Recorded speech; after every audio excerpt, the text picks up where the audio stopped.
This is the tightest this 2024 team has been. And I don't feel people pulling us away.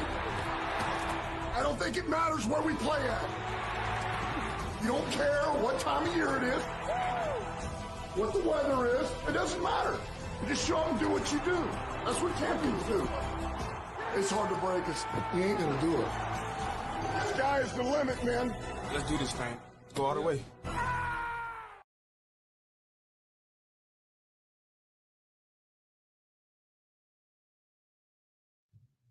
Welcome back, everybody, to another episode of Lions Fan Report. Fuck, this one sucks. I ain't gonna lie to you. Really haven't talked since the L. You know. I guess let me start out with this. We have a guest on today. Queen's always here, as always, Tori. And we have an OG, I guess to say. Let's put it that way. An OG, a founder. He's back. He hit us up and was like, "We got to talk about this. You got to get me back on. I gotta take a time. I got some shit I gotta let out that people need to fucking listen to because there's a lot fucking going on, and we got to talk." I said, "All right, let's get it." Because there is a lot of fucking shit going on. That good, bad, ugly. We'll talk about it. But the first thing I want to start with is this fucking L to the Commanders. Let's start with the easy stuff. Okay. What was the score of the fucking game? 45-31. Jared 23 for 40 with 313, one tutty and 3 interceptions. Gibbs with 14 for 105 and 2 tutties. Amon-Ra for 137, no tutties, 8 receptions. What? Another huge thing that a lot of people overlook in this game, Anzalone with 12 tackles. The fuck? Let's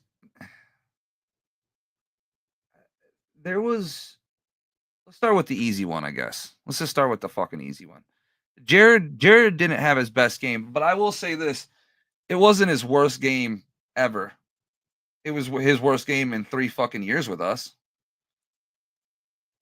I mean, he's had a couple bad fucking games in there, and this is and because of the circumstance, in my opinion. Circumstance really took over, and it made it to the top of the list for me of his worst game in 3 years. When you wait a second here. Let me pause. Put a pin in that for me, Tori. Okay.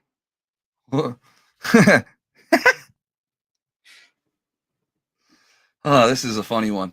Have another guest on here.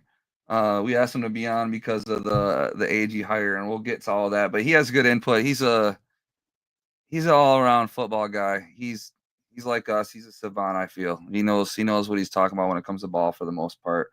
Only problem is he's a fucking Jets fan. True. So. He's actually a Lions fan. Come on. That's one step below a fucking Eagles fan. So, yeah.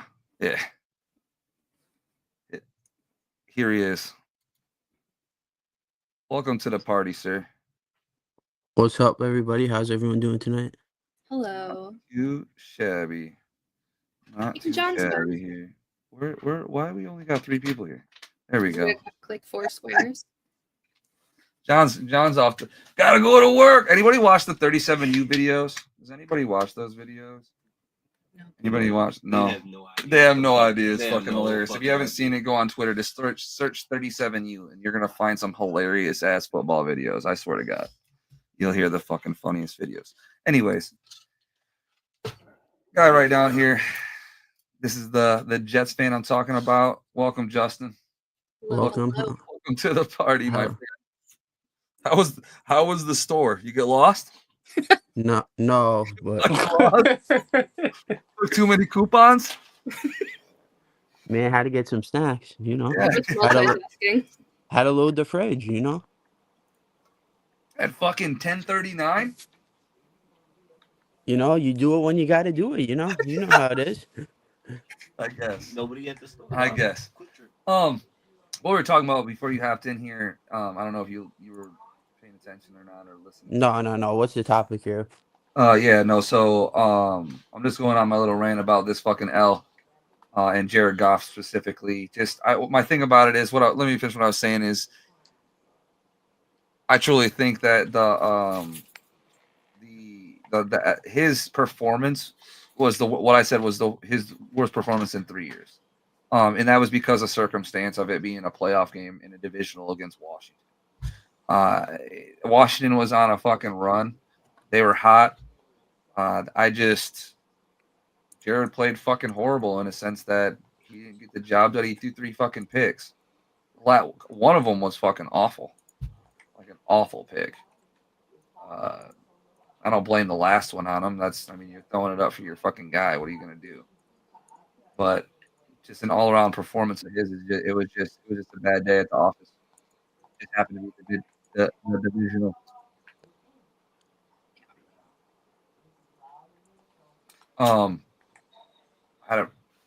Tori, what are you thoughts on fucking Jared Goff and the fucking shit show we seen? It definitely wasn't a pretty look. He didn't look rattled. That's the thing. Usually if we see a bad game out of Jared, you see him rattled. He came, and I was telling people in the group chat at halftime, we've seen this team come out and look like shit, but we've also seen them come back and look great. And just nothing was going in their favor. And whether that's all, it's not all on Jared. But he certainly didn't help. My thing about that is not all being on Jared. You're right about that, but there was this plenty of things that Jared fucked up on throughout that fucking game. Yeah. One thing I do say that Jared really didn't fuck up on is I think Jared should have got pulled after he got hit and went to the tent. To me, I think that threw him off a lot. I know he's wanting to come back or whatever it was or whatever happened. He passed the protocol, but I want Jared back too. But if you're fucked up, bro, and you're playing through being fucked up, like shit can be weird. Mm-hmm. So I don't know, bro. This is such a weird fucking game for him. Such a weird game. I don't know, Tori. You're right. It's weird. It's super uncharacteristic for him because in big moments, he usually does show up. And this just whole game, he was not himself. And that's the weird part. If we see Jared fucking up, you can see he is rattled. He looks confident. And he looks bad doing it. Yeah, it was a weird second half after that. Especially with the interception to Sarasol. It looked like something was up. Because that was a weak ass throw too, and it was late. And it was kind of a weird route by fucking JMO too, because he broke it off late as fuck. Should have broke that off a little bit earlier. So it would have helped Jared out a little bit because the spacing wouldn't have been as bad. But Cross, what's your thoughts on old Jerry? As far as golf, man, it's just he picked the worst time to be a bozo. I know you have strong feelings on him, bro. Yeah, it's just he picked I don't even dislike the dude, right? Like, you know what you're getting in Jared Goff. Like, you know what you signed up for. Brad Holmes knew what he signed up for. Dan Campbell knew what he signed up for. Like, you know what you're getting in this guy. And you're going to get games like we just got. Like, that's unfortunate. I think our coordinator should have probably helped him out a little bit more by just saying, okay, look, we're going against the 32nd run defense in football. Jahmyr Gibbs has 100 yards in the first quarter. You know what, Goff? Yep. Let's just go drop back every time, under center, single back. All you're going to do is hand the ball off. You're only going to throw on third downs. If we get in the third and long, you can throw it. Like, okay, what did you rush David Montgomery back for? He got 3 medical opinions to get cleared for this game. What'd you rush him back for if you were going to have Goff throw the ball 40 times? You could have just told Monty to go take his vacation to Cancun 3 weeks earlier then, if that was going to be the case. Like, Agreed. as a not using OC, man, you have to put Goff in better positions. And like you said, it's just, especially when he got dinged up on that pick 6, like he got rocked. I'm not saying he had a concussion, but with our medical staff, you never know. But dude, he got rocked. He don't just run the ball, man. Run the ball, die a slow death. Why are you trying to score quick, putting the defense back on the field, knowing they're not going to get a stop? You're better off just trying to control Typically, the clock. that's the plan, though, Cross. Yeah. Sorry to cut you up, bro, but usually when you're a coach, dude. I'm a coach. You coach football, bro. That's all we're saying. I'm not saying we're fucking savants here, guys. People listening, chat. I'm not saying that, but we coach football, bro. And when you have a high-powered fucking offense, your job as a fucking offensive coordinator is to keep them off the fucking field. Okay? So you stretch out your fucking drives. You understand that you have 4 fucking downs to use. So typically you're second and 8, even if you don't get it on first, you're still running the fucking ball, right? Those hard yards. That's how you play that long game out against good offenses. That's how you keep them off the field. We didn't fucking do that. We stopped doing that, actually. Yeah. We did the total fucking opposite, and we gave them as much time as they fucking wanted on offense. So, and like, go ahead. To me, it's like, okay, if Washington is pulling out 8-minute drives, why are you trying to score in 5? Right. Like they're trying to keep their defense off the field. They're trying their best to keep their defense off the field. So why are you trying to put yours on the field? Like you're doing yourself no favors. The only time you should have actually been trying to push the ball down the field is the drive before half when Goff threw the pick because he threw it late or J-Mo broke late. I really don't know which one happened. That's up to them to decide. But that's the only time you should have been trying to really. And then it's like, okay, even in the third quarter, you were still only down 10 points. That's not panic mode yet. No. You have 40 minutes of game time. Sorry, not 40. 30 minutes of game time left. You don't have to panic down 10 points. Like keep running the ball. Pray when you get on defense that you get a lucky bounce, that a fumble happened. Like that type of Looney Tunes shit happens all the time. Pray you get something like that. Like, to me, it was a bad game plan by Ben Johnson. And I'm not trying to excuse Goff because, again, Goff played like a bozo. That pick 6, he had Sam Laporta wide open. I don't know why he's trying to throw it to Tim Patrick with 4 defenders around him. But at the same time, your OC, who already got a foot out the door, ready to get to Chicago, ain't doing him no favors. Yeah, I 100% agree with that. No, I do agree with that because my only thing is when you assembled your fucking team super fast, bro. So you already knew something was going on. But that's besides the point. But I think Ben Johnson didn't. He wanted to win too, anyways. But to me, like you said, he didn't. To your point, he did not help his fucking. Which I was gonna save that for later, but fuck it, you can just throw it in there with the Goff shit. I mean, he didn't help it. He didn't help Goff at all. When you throw. All right, dude. I'm gonna just go back to the stats again really quick before we get to Justin on this. Goff threw the ball 40 fucking times. He went 23 for 40 for 313, 1 touchdown and 3 interceptions. Jahmyr Gibbs ran the ball 14 fucking times for 105. 2 tutties, bro. David Montgomery 7 for 28. They're both one's averaging 7.5 yards a carry, one's averaging 4 yards a fucking carry. Like, there's no reason down 10. You should be trying to fucking score like you got 3 minutes left in the game. I didn't understand that. And then on top of it, there hasn't been a time this entire year when we've been down 10 points, which we don't get down 10 points often, that we all of a sudden start pulling out trick plays. Like, we didn't even do any trick plays against the Vikings, and we were up by fucking 20 in the third quarter. I don't even get it, dude. The game plan was so fucking weird to me. Like, how many play actions did we actually run that game? I want to know that number because I guarantee it wasn't very fucking many. They went empty on 3rd and 1. and Oh, I fumble. know that's just a bad fucking call. That's I don't a know how. But 14 here's my point thing: how does swing, Dan bruh. let that happen, though? How does Dan let that happen? Yeah, I mean, I think Dan with hears Dan, that call, go through his fucking headset, and don't say a fucking thing. yeah, I think with Dan, it's like sometimes you trust your coordinators too much. I think And it this is. goes for AG too, Dude, right? yeah, Like too much. you sometimes you trust them a little bit too much, where it's like because the same thing goes for AG. Like don't get me wrong, AG's a bozo too, but his defense was all hurt. I'm not even going to get on him. His defense was injured. Like you Settle did. down with that. Settle down with No, that. no, Justin. We'll get to the head coach talking a little bit, but it's like you guys know how I feel about AG. Y'all know I never liked AG, but at the same time, his defense is hurt. He has a valid excuse to be a bozo. Ben Johnson, you have none. Your I don't whole know. offense is healthy. AG has some very questionable fucking shit that he did on. Oh, fucking Scott, you Saturday. know I Nah. don't like AG. Like Scott, you know I don't like AG. You It's not even that I out of don't like everyone AG. I know think I don't AJ's like been AG. doing fine. I just think that on Sunday he made mistakes. Yeah, That's my I only think thing. my only thing with AG We'll would get to have AG in a been. minute, though. Yeah, we'll get to that in a minute. But it's just like Dan, you oversee the offense. Like at the end of the day, all offensive decisions you signed off on them. You're an offensive guy. You call plays. All the reports say that you're in the offensive meeting rooms.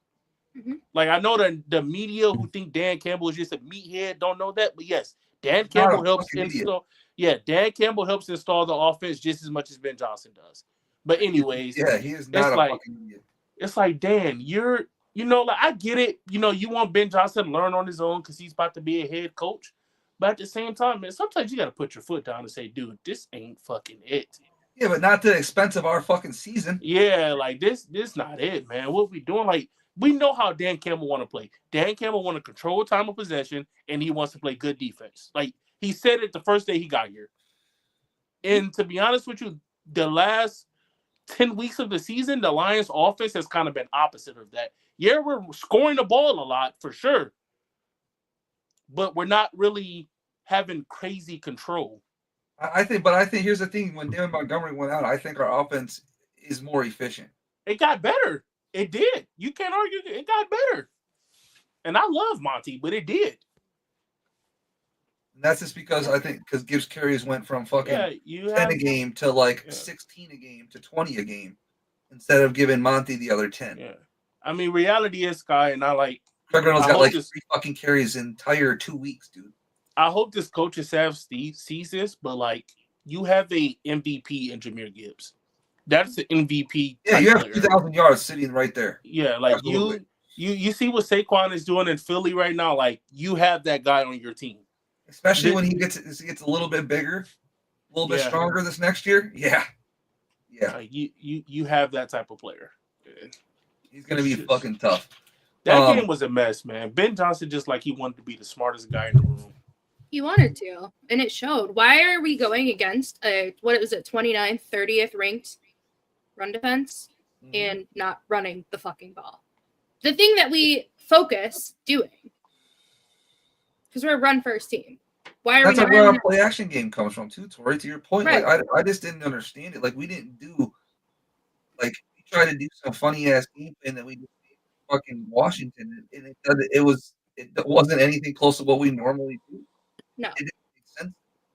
Then Washington comes out with an offense basically built just to play us. So, which they kind of ran that offense similar all year, but not like this. Yeah, so, I mean, let me have my 2 cents in here. Yeah, go ahead. Justin, go ahead, buddy. So the part that people I think are missing too, it's not even this Ben Johnson not running the ball. I mean, Tim Patrick, correct me if I'm wrong, I believe, caught a 15-yard pass. The pass before he tried to run that reverse. So I'm like, it's not like you guys weren't moving the ball down 10. So I'm like, well, what is this guy doing trying to run a reverse? You're moving the ball. Both defenses, let's be honest, aren't stopping barbecue chicken, are both defenses. You're going to score most likely that drive. And at that case, you're only down 3 points. So running a reverse there, trying a trick play is just baffling to me. That's when I knew the game was over. That's when I knew the game was over right there. When they try to run that reverse and then the interception, I'm like, this game's over. Like after that, like what are you doing, Ben Johnson? No, I know that we all agree with you there, Justin. Yeah. All of us say that. J-Mo has not thrown a pass in his life, and you're bringing that out in a playoff game? Down Yeah, 10. poor boy. Poor boy. Like, if you Down want to try 10. that when we're playing the Jaguars, sure. You don't try. Oh my God, bro. I cried when it happened. Poor Dude, boy. and then J-Mo, like, I'm not even mad at you because J-Mo's just trying to make a play at that point. Yeah. Like, I'm more mad. Like, You could have just ran though. Yeah, I know a lot of people say he could have threw it away. Like, oh, I get that, but like he's just trying to make a play. But he shouldn't even be in that situation. Why is that's he in Mike that Vick. situation? Bro, that is Mike Vick with the ball in his hand, bro. Just run. He had one guy in front of him getting blocked, and a safety, and then a guy running up the sideline. He could have just ran. He was getting chased by the DN fucking 7 yards to his left. Just run. Like you see him, that had to be something in practice. That had to be if he's covered, run. And he just threw that bitch. Like brother, that is not it. That's not down. Like Justin is on point with this. Like he is like you don't do that up 10. I mean down 10. That is an up 10 play. It's not even a 10-point thing that aggravates me. It's the amount of clock that was still left. You're still in the third quarter. If it was the fourth quarter, maybe I would have understand it a little more because then you got to get a little bit in your bag. The time's going, whatever. But at the third quarter, I mean, I think that was with 10 minutes left in the third. I'm like, what is this guy trying to do? It was early. It was bad news bears, dude. That shit, that whole game though was weird though, Justin, is what I'm saying. Like I know you're a Jets fan and you don't watch the Lions week in and week out. That is not what we do on offense. Like that whole outside of Jahmyr Gibbs and these zone runs and these fucking double traps and these trap slams and shit like that. Like that's it. Like that's our offense in a nutshell. With Goff running play action to fucking Sam Laporta and J-Mo deep. So then we did that. Goff overthrows fucking J-Mo. There's that. There's so many fucking things that are just so fucking weird about that game. Just so weird about that fucking game. I mean, did Jaden Daniels even get touched? The guy was sitting back in exactly. That's another thing. The guy was sitting back in the pocket like he's Tom Brady in his prime. The guy was cool, calm, and collected as a freaking rookie. I'm like, hit this guy. At least get his jersey dirty and try to make him uncomfortable. It's like, what are you guys doing? Like all around. It was all right. We can just jump over that then. We'll start with you, Justin. AG. We'll start with me first. Let me get my piece through, and then we'll start with you. To me, he's gonna be a good coach for you guys, Justin. He's gonna be a good coach. He can't. He's the tree he's coming from. You're gonna get a gritty coach that understands, and AG's been pretty solid. I just think that his fucking game plan for Washington was fucking ass. Like ass in like every fucking way. And the main thing with me, right, is one of the plays was a touchdown. Why are we blitzing Brian Branch like 8 times in one fucking game when he's our best coverage guy we have? On the fucking field, he's our best coverage guy.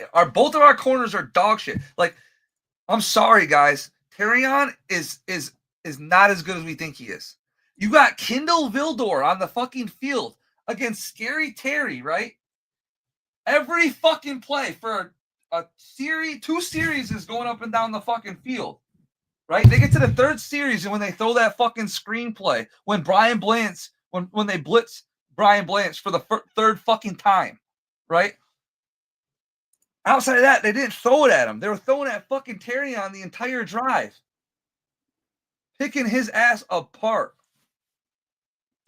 with fucking Dwami Brown and fucking Zacchaeus or whatever the fuck his name is. Zach Ertz, like they were fucking him up. So like AG, brother, you need to work on your fucking just timing with shit and adjusting mid-game. I hope he does that, and I hope he learns that for you, Justin, because he seems to like run the same fucking game plan throughout an entire game and just say, fuck it. If it works, it works. If it don't, it don't. Yeah, I mean, I don't know. It looked like there was no adjustments, like you said, but I mean, There I isn't. mean, That's every time though. Whatever and, you're doing, Justin, is what you're gonna get that game. yeah, Yeah. and it didn't help that when Amik went down, that was kind of Fuck it it. after that. That But was again, Kindle didn't get picked apart though. Kindle wasn't getting attacked like that. It was fucking Terrion. yeah. Yeah, Justin, we talked about this earlier. To me, it's like I think AG's success will depend on if he's calling the defense or not. If he does not call the defense and he just focuses on like what Dan does, like overseeing the defense, sure, but not calling it and just like working on player development, working on leadership, building the culture, I think you guys will have a very good head coach. But if AG's calling the defense, I worry about y'all a little bit. I do. I worry a lot. Yeah, I worry if he's calling the defense. And I it worry. gets us in trouble sometimes. Now it works a lot, bro. But you got to see the years. Like you weren't heavy watching AG the years when we didn't have fucking damn thing, and we're out there rolling out with fucking Jeff Okuda and fucking Harris and fucking everybody else, dude. Like people didn't see those years where his defense is getting fucking 60 points dropped on him every fucking time because he doesn't come out of man coverage. He's got guys that can't run man trying to run his scheme because he's stuck in his own fucking ways. Yeah, he's We're getting blown the fuck out stubborn. because he's stuck in fucking man. Like you can't, like he's not adjusting to what his environment, and it's a bad thing. Like Cross says, you guys might be in trouble if he is the one actually calling you. I think he's just gonna do the whole fire a DC thing, which is smart. Yeah, if he does the DC thing where he's just overseeing it, and building the culture, bro, I think you guys will have a really good head coach. I really do. He's gonna have a good OC. You're gonna have a good OC, like Mark Brunell. Yeah, you're gonna have a good OC in Mark. You're gonna have a good OC, bro. He's come from all this tree. He's in everything that Goff and all them do. He's the fucking quarterback coach. So you're gonna have a great OC coming from this. Who else did he take with him? I think right now I think he's getting Steve Wilkes though. Right, Justin? Yeah. Justin, who he's getting? Justin, who's Yeah, coming? I mean, we have a lot of options. It just depends who we get as our GM right now. So, I mean, it's not necessarily. You guys are still waiting on the GM? Yeah, it's not a key in that it's shit. going to be Lance like people think it's going to be. I mean, I don't know. So we're going to find out. But, yeah, I mean. I thought y'all had a GM already, man. Yeah, but I think the thing for us, I'm not really too worried about like you guys are saying with the man because we have Sauce can play man if we draft another corner. So I'm not as worried as you guys are with the man thing because yeah, like I was saying, like the game he had with Okuda and those other guys, Gets hurt. CD Lamb was cooking. I remember the game against Dallas. CD Lamb went for like a 7-yard bomb when he was playing man. I was like, well, what is this guy doing? These guys can't play man. So I 100% agree. Justin, you want to know the biggest problem with man? And like the problem with man, so much, like as much as AG run it, by the end of the season, bro, your cornerback's hamstrings are cooked. Destroyed, bro. Like by the time you gotta remember, bro, you're gonna be like you guys, first off, you guys play outside. You play outside, hamstrings cooked, trying to chase Josh Allen down the field. Because like when you're a man, bro, your eyes aren't on the quarterback, meaning the scramble is going to be there. Like, why do you think the Lions struggle so much against mobile quarterbacks? Because we're in man coverage and no one's watching the QB besides 280-pound Josh Pascal, which that's easy work for a quarterback all day. So it's like my biggest thing for you guys and that man would be come January where those hamstrings are cooked from chasing Tyreek Hill in man coverage 2 times a year. That'd be my biggest concern. It's gonna be tough. It's gonna be tough for him. But you guys got a good defense too, so yeah, that is the one thing. Y'all have a great defense. Yeah. Like you say, Sauce, man. You got a top 5 corner. You got Sauce. Who's your guys' linebacker? Your guys' Quincy Williams and hopefully Jamie and Sherwood if we re-sign him, which I'm pounding the table. We have to get him back. That's a must. He's your Mike? Yeah, he's going to be after. He'll probably take over for Mosley this year. Yeah, okay. So I thought it was still Mosley. It was Mosley last year, but No, yeah, hell yeah, no. So yeah, I mean, as long as you have a strong Mike in his defense, because the Mike is literally everything. Like your middle linebacker runs everything. Yep. So yeah, you guys will be straight. Like you guys got a good, like I said, you guys got a good defense already. That's probably the real reason he went there. You know, and my main thing again about AG is not again. I guess to say I agree with Cross so much about the culture thing. Like I think he's going to be able to handle the culture and kind of like get you guys going in that sense of New York's a huge market. It's a tough market. I mean, your fan base is fucking tough, especially to win over.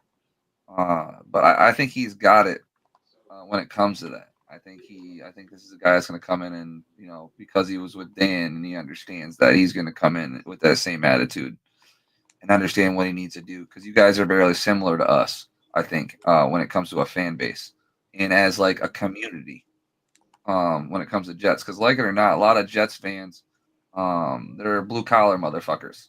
You know what I'm saying? They're not. You don't get a lot. Yeah, that's New York. That's the Giants fans. That are the uppity motherfuckers. Jets fans are blue collar, working motherfuckers that like their fucking team. that's Jet fans and that's Detroit fans. You know what I'm saying? So I think they got a guy that's going to fit their culture really fucking well. In AG. I hope so. I wish the best for him. I see him being a better head coach than Ben. Yeah, I wish the best for AG. I hope he succeeds, man. I wish the best. I got like, I didn't like to do it as a coordinator, but you could just tell AG's a good person, man. Yeah. Like, I wish the best for AG. Now the dude in Chicago, yeah, that's not, yeah. Let's jump over there and talk about it then. Ben Johnson, we kind of talked about his performance already. Wasn't good. We thought there was no help there. That was kind of the consensus. But what the fuck what are we gonna see here in the Bears? My thing, I want to say this first off about Ben Johnson going to the Bears, bro. Listen, it's a great hire. I'm happy for you, bro. I am extremely happy for you, right? But fuck you, okay? Fuck you for going interdivision, all right? You literally sat there and preached our fucking culture for how many fucking years? Facing the Bears every fucking time, and now you're their head fucking coach. That shit's just fucking weird to me. There's no place I'd rather be. Right, that's what I'm saying. So all this hype and amped up shit you were saying about Detroit and all this shit, it was just a bunch of fake ass bullshit. That's the way I look at it, bro. It was a fucking mask. Yeah. What the fuck it was. So good luck in Chicago, bro. Glad you got a good fucking job. But fuck you. Because you could have went anywhere else and I wouldn't have give a fuck if you didn't go to the Vikings, the Packers, or the fucking Bears. Yeah. Going to Chicago was so nasty, man. I think it's fucking mind-blowing that he goes in there, copies what Dan says in his intro presser coming to Detroit to say it in his Chicago one. And then that little, when he walked in the building, there was another quote he stole from Dan. So are you just trying to replicate Detroit?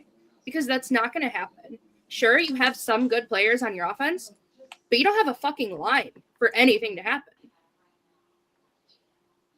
You're playing with Caleb Williams, who doesn't like being outside, who hasn't had a good season.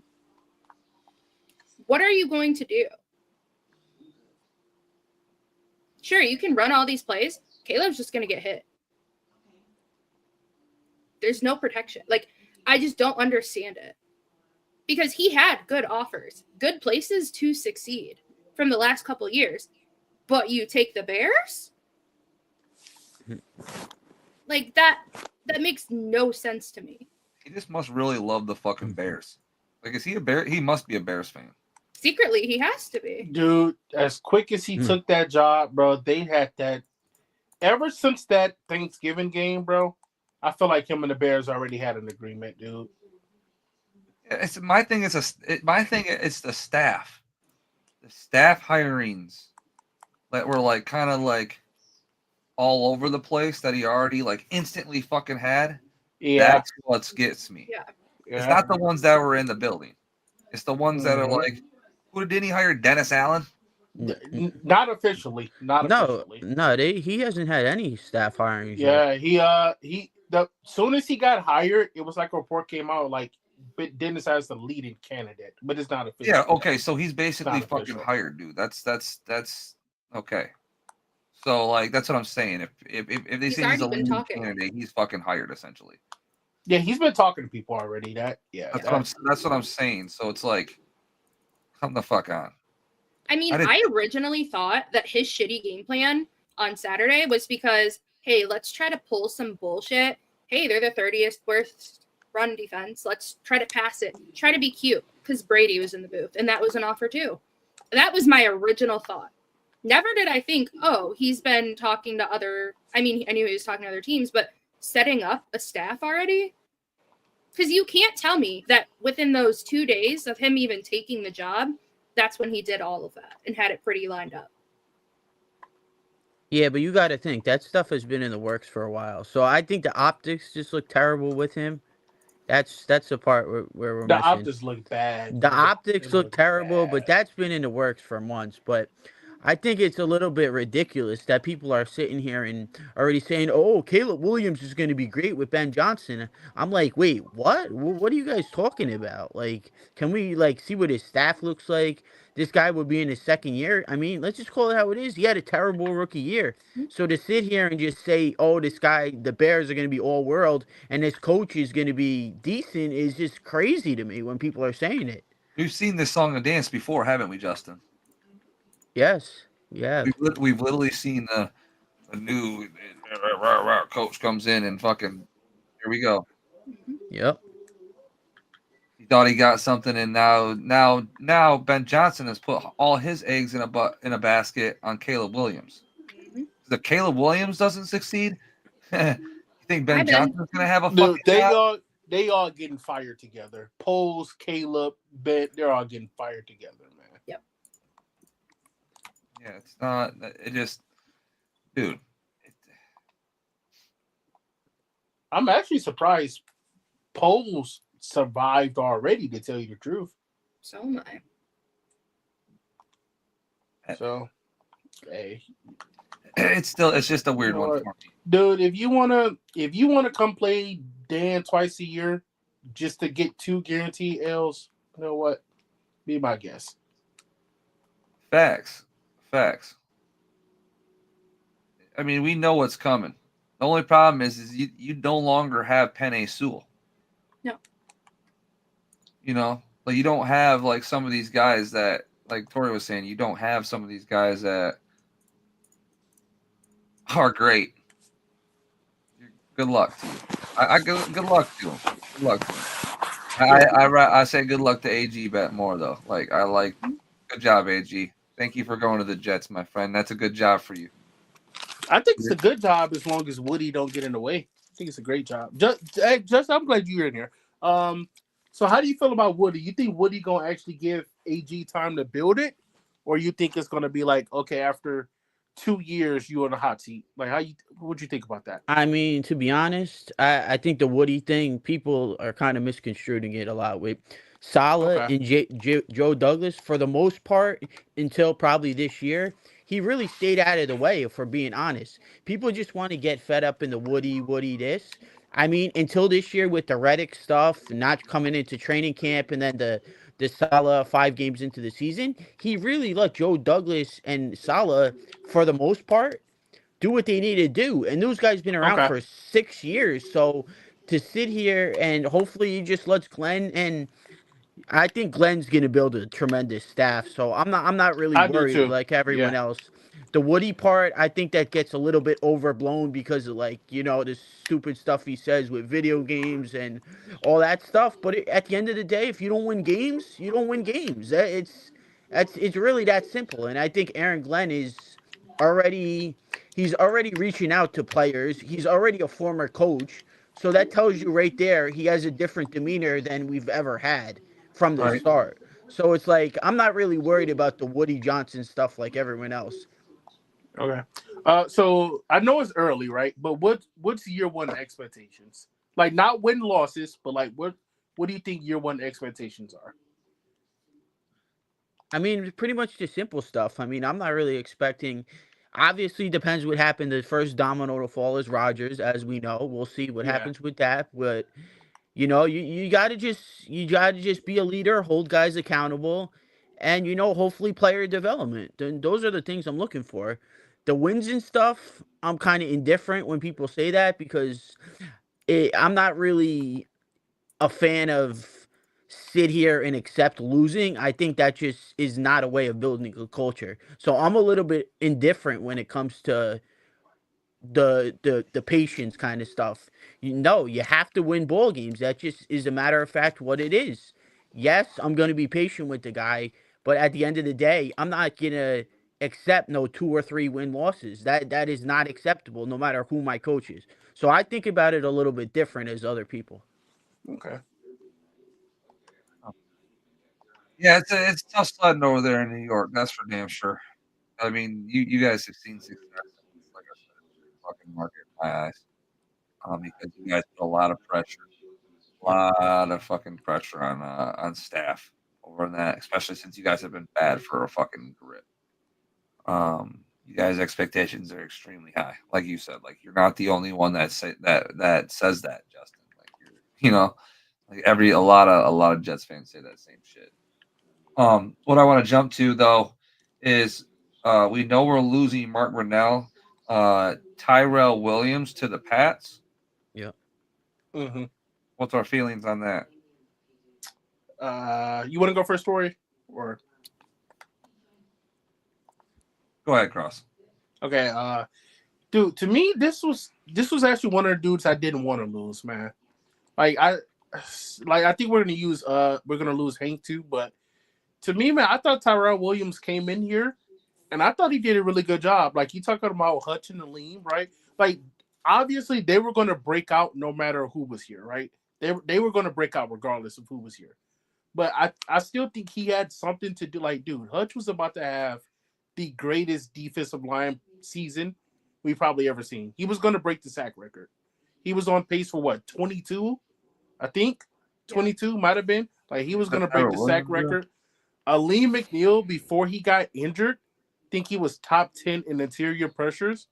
But, like, even outside of those dudes, you're talking about a guy like Levi, right? Levi was having a career year. Josh Pascal was having a career year. So it's like, this dude came in and, like, you saw instant results. Like, Levi's been in the league 3 years. Dude was borderline nothing. T-Will comes in, oh, wait, maybe he got a little juice in him. Same thing with Pascal. Like, don't get me wrong, both of those dudes are still mid, but before they were just trash. Now they're mid. Like, they got upgraded. So, to me, this is a big loss, man. Like, obviously, I think Dan's going to replace him because Dan has shown he can replace any type of coach. But this is a big loss, man. I'm going to miss Williams. But congratulations to him. He deserves it. He's back with Vrabel. They were together in Tennessee. So, congrats to him, man. Yeah, the Tyrell Williams thing to me, it's he did have results immediately when he came in, but my thing, like with the Hutch shit, Hutch is Hutch. He was going to get he was going to break out regardless. It's the Levi's and the Pascals and the Pat O'Connors. You know what I'm saying? The John Kaminsky's. That he turned around. The only one that he didn't save was James Houston. So I'm pissed at him for that. I still think I think that's a bigger thing though, but we'll get into that another day. Yeah, no, it definitely is a bigger fucking thing like that, especially if he pans out for the Browns. So we'll see about that. But yeah, it's another good staff member that we're not going to have that any team is lucky to have. So good luck to him. Good. Sorry, Justin, you had to play him. Yeah, man. He's a good coach. He's a good coach, Justin. We ain't worried about him. Hey, I respect that answer. Man, I ain't worried about no Terrell Williams. Respectfully, he was all Hey, right. no, I respect that answer. He was good with you guys, but let's be honest. These positional coaches in the NFL, they're Yeah. easily replaceable. As long He's as never called plays before too. Like he's yeah, never as, called as, plays as before. long as you guys get the coordinator position, which I have, I'll be honest, I have my wonders, which losing offensive and defensive coordinator and guys on your offensive staff, that's tough. So I mean, as long as you guys get an experienced guy that fits, I think that's not really going to be a big loss for you guys. Now the other coaches, I think that might be a little bit of an issue, but we'll see. My thing with losing him is I see completely both sides. But like you guys touched on, these guys have grown so much. I don't think. I mean, it's gonna suck losing him. He's a good coach, but I think Dan's gonna replace him and we'll be fine. Because we have this. We talked about like the reader effect. We have these guys in place to succeed. Nonetheless, we got fucked with injuries. But I think coming in this upcoming couple of years, this season, I think it's going to be plug and play with that. These guys are going to come in. They're going to know what to do. They're going to learn, hopefully not a whole new scheme. But I think that those guys are good enough to do what they need to do without a great coach. So even if they get, I don't fucking know who at this point, but I think we'll be okay without him. I mean, it sucks to lose him, but I think we're fine, if that makes sense. Yeah, I agree. We're fine. We're fine. All right. So last but not least, I do want to talk about this really quick here. I know it's kind of a broad question. What's especially with all the like Justin kind of alluded to it. And he kind of, it's funny he says it because I was literally about to say it. Is what I'm saying. With all these hires that are happening on our team and just basically a whole fucking clean house here. With coordinators, position coaches, in a lot of places. What the fuck is next, everybody? What's next? We're off of a fucking divisional loss to a fucking rookie quarterback, to the Commanders in a first year rebuild.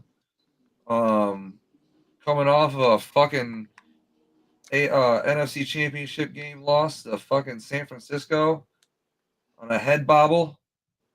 And we don't have a defensive coordinator. We don't have an offensive coordinator. Half our team died last year on the field.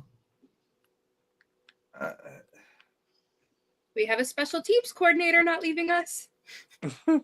What's next? What's next? First, like you said, right? Last year, you blew a 17-point lead at halftime. This year, you won 15 games, was the number 1 seed, and got your ass whooped at home in the divisional. On top of every single coach on your team getting taken away from you. So what's next, Sky? Dan, Brad, and Sheila are going to go to Allen Park facility, lock the door, and talk and have a 12-hour meeting on what can be done to win the Super Bowl next year. That's the next step.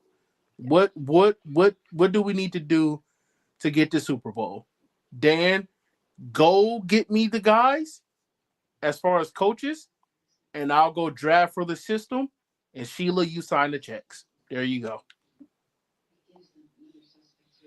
No, I think that was honestly best put. That's the Super Bowl. What it takes in this window of players. In the window that I'm talking about is still having Frank Ragnow, still having Jared Goff, still having Penei Sewell, still having Ali McNeil at a good rate that's doing well. Aiden Hutchinson in his prime. Like it or not, Aiden Hutchinson is like he's gonna be in his fucking prime like the next 2 years. Like he is fucking he's gonna be continuously good, but he's gonna go nuts the next couple of years. Yeah. In my opinion. But that like Jahmyr Gibbs' contract, like these are these windows that we're talking about in next year is you need to spend all and be all to get this fucking job done. Mm-hmm. Like this shit, like we cannot be fucking Buffalo. Okay? I don't want to be Buffalo. I don't want to be Baltimore. I don't, like, we've been poverty for so long that I don't want to ride the roller coaster of being fucking mediocre in the playoffs every year for the next 7 years until all of our good players are fucking moved on or retired. That's not my ideal situation. So we need to take a play out of the Eagles one time for the fucking one time and spend a Mm-hmm. little fucking money and really build the fuck out of that roster. Yep. So the next 2 years, no matter what the fuck happens, we're in a Super Bowl or at very least an NFC Championship game both fucking years. Hey Sky, it's time. It's time to trade those picks. Like you got the dude in Vegas. He's not happy. You gotta go get him. He's not happy. Bring You him have home. to get him. Bring him home. You have to. Like it's now or never. Like I'm not saying this is the only time our And window's we have gonna the be money open. too. Yeah, but like this is the only time you're gonna have the amount of money with all of these dudes on their rookie contract. Like I'm not saying this is the window to win a Super Bowl. No, I'm not saying that at all. But this is probably the only chance you're gonna have to make that type of splash. Like as long as you got Brad and Dan, your window's gonna be open. But are they But gonna the window are they won't gonna be open trade? to make a splash like that. I don't think they're gonna trade him. That's my thing. I would love to do that. I just don't think I don't think that's anywhere like in realm of possibility. Oh, so you don't think they're gonna do it? Okay.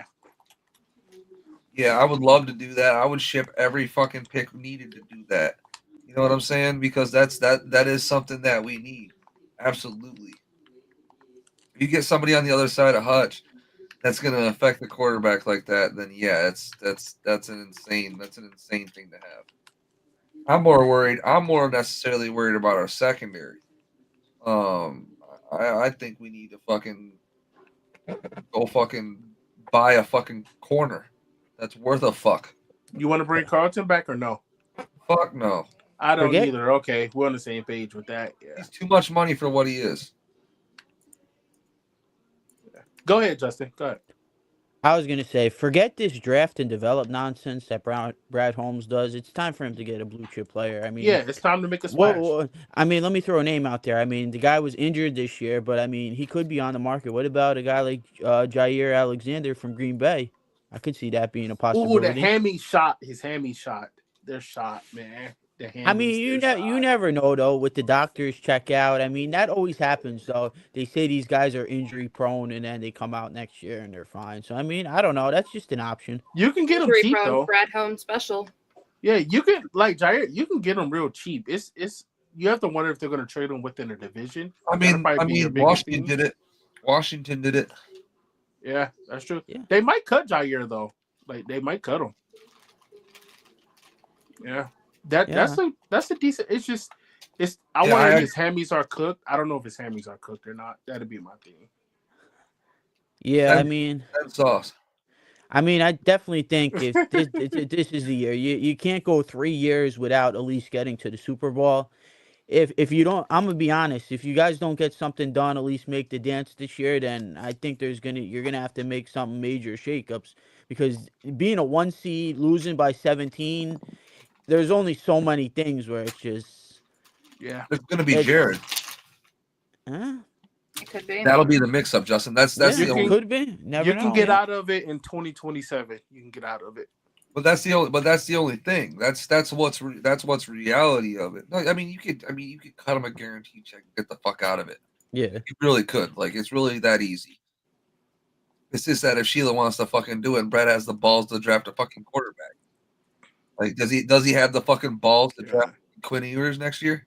Yeah, I agree, Sky, with the fact that like You know what I'm saying? if we don't win within these next couple years, like a lot of eyebrows will be raised to if you can win with Jared. I agree with that 100%. It's the only thing you can instantly change. The offense is efficient as fuck, and it's not. And here's my thing with this: people listening, this is not a get at Jared. Jared is a great quarterback. But it starts at the quarterback position, right? No matter what the fucking how you look at it, like say the Ravens, and it sucks to say this, right? But if the Ravens don't win, right, and they continuously change things, wide receivers, coordinators, fucking offensive linemen, fucking defense, every fucking thing under the sun, and for some reason Lamar cannot get it done, they need to move the fuck on from Lamar and go a different direction. That it just starts at the quarterback position. So Jared would be the first thing to go, and if they're not firing Dan, but I doubt they would fire Dan. Oh, they're definitely not firing Dan. That would be stupid as fuck. Yeah, that's never happening. Yeah, it would take like 12 years without a playoff win. Cough, cough, Mike Tomlin for something like that to happen. Yeah. My thing is with what's coming up, I completely agree with Cross, and they're going to sit down, have the 12-hour meeting to like round back to that. But me and Cross talked about it the other day, and he said I don't remember exactly how you said it, but we need to stop basically with these feel-good stories. We like this guy. We're going to trust in him. I think that time is come and gone. We're here. We're now. Make a fucking splash with a proven guy. Let's stop believing in little Tim because we love him and his personality. He's got to go. Mm-hmm. Now is our time. And that's something that this organization has been so stubborn on. I get it. You do not want to give up on your player. But we don't have forever. I think with the three, Sheila, Brad, and Dan, our window is always going to be open between those three because outside of those three, they're going to bring in the right people no matter what. Whether it's Ben Johnson, Aaron Glenn, they're going to get replaced, and it's going to work because those three trust in that person. I'm going to assume. Yeah, I'm going to assume. But the time is now. Make a splash, whether it's Max, whether it's anybody. Sign a check. That's what I'm more worried about. That's the shit I'm more worried about is fucking personnel. I just don't. We need to kick the can at some point in time when we have guys that are on lower contracts, especially our running back. You're never going to have this much cap space again, man. Yeah, it's Gibbs for me. It's the Gibbs contract for me, right? Gibbs is going to make a lot of fucking money, okay? So to keep a team together, when you're paying a running back a lot of fucking money, it gets weird, right? So we need to get this job done within 2 fucking years, or this is going to go to fucking hell. Like, and we're going to go in one of those, a year, one of those slumps. It's going to be like a fucking 8-9 season or a 9-8 season again. And then we're going to have to talk about, okay, then that means Taylor Decker's retired, right? He's not staying until we're not going to be able to keep him around until he's fucking 37, bro. He's already starting to struggle. Yeah, he had a bad year this year. Right now is not going to make it another 3 years, guys. He literally has a lingering chronic foot injury that he can't get rid of. Like, their windows are very slim here. He needs to spend the money. Sheila needs to write the fucking checks. And I think we need to go out and get, like Justin said, literally, like Justin fucking said, flagship motherfuckers. Dudes that are legit number one at their fucking position, and we can sign multiple of them. We have so much cap space of all these lower guys that we got that are all off our books this year. And half of them are very easily replaceable in my eyes. Literally half the fucking roster that are now free agents this year. So, with that being said, get your good guys, draft your younger role players into where they can start fitting into those extra depth positions, and then still build your practice squad like you have. That easy, my opinion. I don't know who the fuck they're gonna get. I hope it's what Cross said. I hope it's what Cross said. I pray every night that it's fucking Max. Max Crosby out of fucking Las Dude, Vegas. it's I would like pray every day for it that. don't even have to strictly. It could be the dude out of Cincinnati, Hendrickson. Like it has to be But something. he's not getting traded. These guys aren't getting traded. No, he's a free agent. Henderson's a free agent. If we sign Hendrickson, then fucking that's a flagship fucking signing right there. Yeah, absolutely.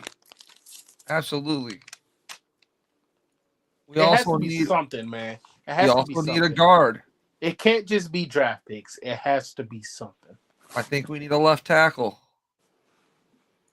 I think we'll back up for when Decker is going to get injured, and he continuously gets injured. I think you know what I'm saying. Like there's so I'm many with things. you, bro. I'm with you. Are we going to re-sign? Are we re-signing DJ Reader? He's not a free agent.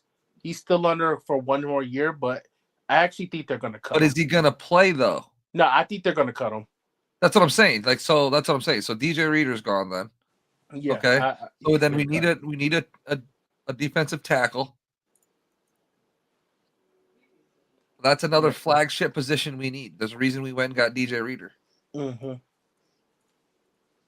So maybe we resign him. I don't fucking know, dude. There's so many weird. Smith is gone. That's wraps. I thought we had him for another year. Right? Yeah, but he's not gonna. After what happened, I mean, he's just gonna go get more money. They're gonna cut him, and then cornerback. We got Davis. That's. I think. What do you think, Cross? You think we do it? Davis, who? Oh, Carlton. Yeah. I personally don't want him back. How do you think we do? I don't like not what you want, but what do you think? I think they bring him back.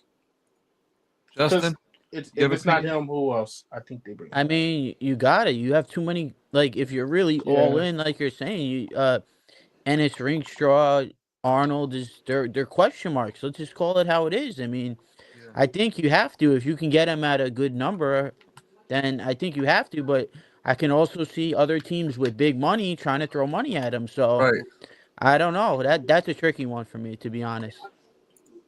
And to be with him, what is he? 29, right? Correct me if I'm wrong. He's 29. Yeah. So this is, to be honest, this is going to be probably his last big payday. So I don't know. That's tricky. We'll see. No, it is super tricky, and that's what I'm saying. Like I wouldn't. We're gonna have to end up overpaying him. Is what's gonna happen. Yeah, it's gonna be a Cam Sutton situation, and I don't want that. I think there's better. But here's my thing. I think people are gonna want to come to Detroit though. I think it's a destination now, in my opinion. And I think something's just gonna get in the works here. I truly do. And my biggest thing is what Justin said just a second ago. Terry, such a question mark right now. Dude, to me, Terry, he's a question, but you have an even bigger one in Rakestraw. He didn't play this year. Yeah, right. That's what I just said. He's an even bigger question mark. Yeah, man. and then that Amit injury too. Like, that's a 6-week injury from now. So it's like, is he going to be ready for those OTAs? Like, that's 3 question marks at cornerback. Amit could be okay. He'll be okay. Yeah, but the rest of them, I agree. The rest of them, I mean, you guys aren't. I mean, I'm worried about my nickel corner too, bro. But the bigger question is, Terry on going to be a number 1? Dude. But the whole thing is, I'll say this, be a number 1. If you undergo a scheme change where you're not playing press man so much, you could probably get away with the corners a little bit. Yeah, like if you're not playing so much press man, like we know, bro, AG, his scheme asked a lot of the corners that they weren't capable of. Like, you're asking cornerbacks 1 through 3 as an outside and nickel to be locked down, and like that's not what they are. So it's like you go under a scheme change, you could probably get away with having Arnold as your number one. Tough. Yeah, it's tough. Like it's hard to say we don't know the DC, man. Like, if we knew the DC, these questions would be a lot easier to answer. Yep, agreed. Because like if we get Salah, right, it's like okay, you can get away with Arnold as your CB1 with Salah because you're going to be playing some cover 3, or Hutch's going to be in a wide 9. So it's like you can get away with it. What was he running, Justin? What was he running? I don't know about but I don't know if I would even. I'm asking you what is he running? What is because he was running cover 3 in San Fran. Yeah, cover 3. Yeah. Oh, you're talking about Arnold. Okay. Yeah, see, I wouldn't feel comfortable. You're saying solid, but I would not feel comfortable as him as the number 1 guy. Like I think that's asking that's asking a lot for him. I'm sorry, maybe the number 2, yeah, but the number 1, I think that's pushing it for him. Same, bro. I think with Salah is okay because you're running more zone. I don't know, man. I don't know. I just don't think. After last year, man, I don't know if he is the number 1 corner. Which, yeah, I don't know. It's tough right now. Like Cross said, we're gonna have to see the scheme, the personnel, like with the defensive line too. Like it all factors in, so it's kind of hard to tell right now. To me, bro, if you get a good enough D line, we look at the Rams, right? The Rams cornerbacks are terrible, but why is their defense good? Because they got Verse. Young, who's the other guy? They got dogs on their D line. Yeah, Byron Young. Yeah. Yeah, so it's like if your D line is good enough, you can get away with. You can be a tweener there. Yeah, you can pull it off. And like that's the one thing I don't like about AG is like, dude, his defensive ends are 280. You're not rushing the passer with 280s D ends. Like, bro, Pascal, he's never gonna get 8 sacks in the season. Never. But when you get a new DC and like Justin, like you get a Will McDonald, he's capable of getting 12 sacks in the season. Or 8.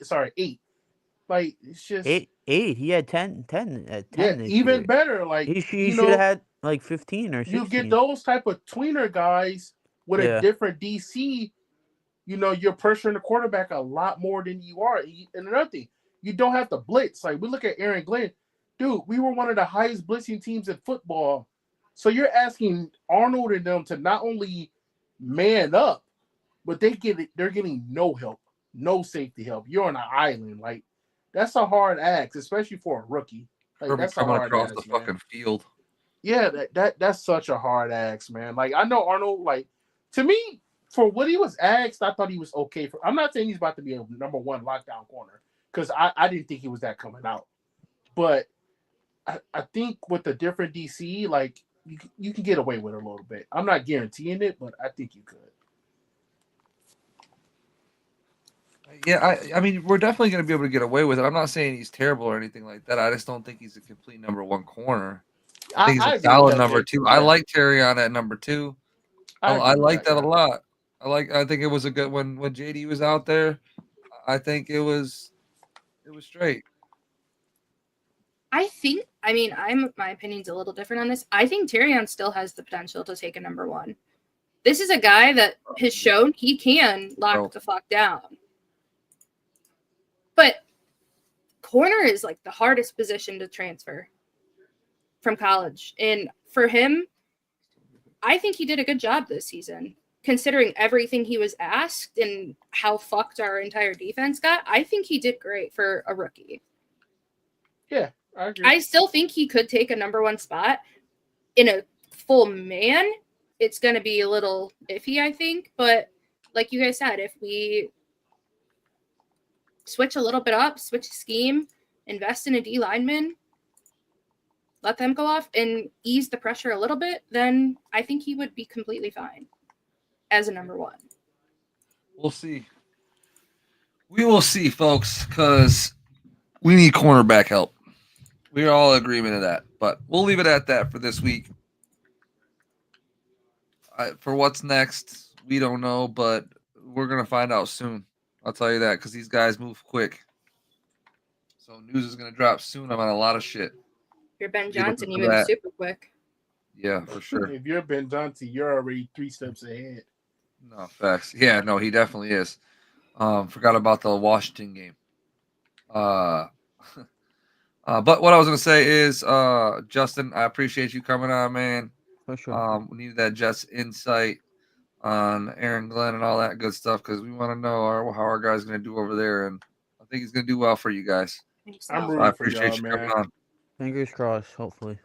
I'm Yes, rooting sir. for y'all, man. Y'all deserve a winner, bro. Y'all deserve a winner. Yeah. Hopefully. Hell yeah. He's a leader of men. Yes. Yes, he is. Yes, he is. And then Cross, the OG, bro. I appreciate you coming on, bro. I know you got anything else you got to get off your fucking chest before you get out of here? Man, dude, go Lions. Next year we coming back with a vengeance. Hutch will be back. Aleem will be back.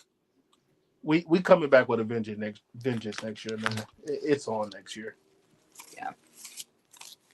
No, it better fucking be. It better be because this window is closing. It's a closing. And then you got to kind of shift and not rebuild, but just shift and evolve to the next form of team you're gonna be with the rookies you bring in. Tori, as always, the queen, LFR, appreciate you. Anything Alright. you got to say before we get out of here about this shit show Commanders game in the future? It's just really funny. Everything we said last week to how to lose, just completely opposite. We thought it was going to be the defense that lost it, and Fucking offense, dude. Pain. we were very, very, very wrong. It's just like, dude, it was literally the Tampa Bay game all The over whole again. time. Worse. What the fuck? Oh, the Tampa Bay game. I remember that. Oh. That's what that was. Like Ben Johnson went in fucking panic mode and just started chucking that bitch, bro. Third and one against the worst running defense in the fucking league, dude. Like 3rd and 1, worst. Come the fuck on. You go 5 wide. We can't even go 4 wide. Can't even go. Why don't you just go 4 wide? Why don't you just go 4 wide out of 12? You ran 13 and fucking 2 wide, 1. Why not do that then? On 3rd and 1, why not run 13 with 3 fucking tight ends split? Did you see that, Cross? Did you notice that? Which one? Which one? 2 by 1 and 13. They went 2 by 1 and 13. Did they? Go look at it. I know they've been running a lot of 13. All but 3 I of didn't know the they fucking did tight that. ends were out there. Wow. I didn't even peep that. It was fucking goofy. It was all 3 tight ends and then fucking Amon-Ra. And it was like a little short out to Amon-Ra. Well, all the tight ends were pushing the safeties and corners downfield. That's how they ran them. That's how they got the mismatch. The mismatch was getting Amon-Ra underneath to the linebackers, essentially. Well, we couldn't do that on fucking 3rd and 1. That's what I'm saying. It was fucking weird. Like people, like that's not the shit people are looking at. The little intricate things. Like it's like Foot out the door, I'm an man. offensive guy. Like I'm an offensive coach. Like that's what I do. Like it's the shit like that that pisses me off. Like what the fuck are you doing? Foot out the door. That's what I'm saying. You're in 13 in a 2 by 1, right? On like fucking 1st and 10 or whatever the fuck it was. But we're in 5 wide. And I'm assuming 11 with 3 wide receivers. That's my assumption. It was Laporta, Gibbs, and 3 wide receivers. Amon-Ra, Tim Patrick, Jama. Just dumb as fuck. And then on top of it, Amon-Ra slips. Which it was a timing route, so it fucked up the whole thing because for some reason we don't have anything else built in except for a timing route on 3rd and 1 Yeah, on a 5 wide. One read route. A one read fucking like come the fuck on, bro. Like that's like that whole series was fucked. Ben sold. I just don't get it. That's the little things that just like I just fuck you, Ben Johnson, for that. That's what I got to say. Go Bears. What the fuck? Like, Bear down. yeah, Bear dude. down, Like, baby. Bear come the down. fuck on, dude. Like, Jesus Christ. But all right, everybody. Justin, I appreciate you again. Cross, appreciate you again. Tori, as always. Everybody, what are we at tonight? 442 people watching. I appreciate y'all. Thanks for coming to watch this. As always, have a good night. Happy Wednesday. See you on these games this weekend.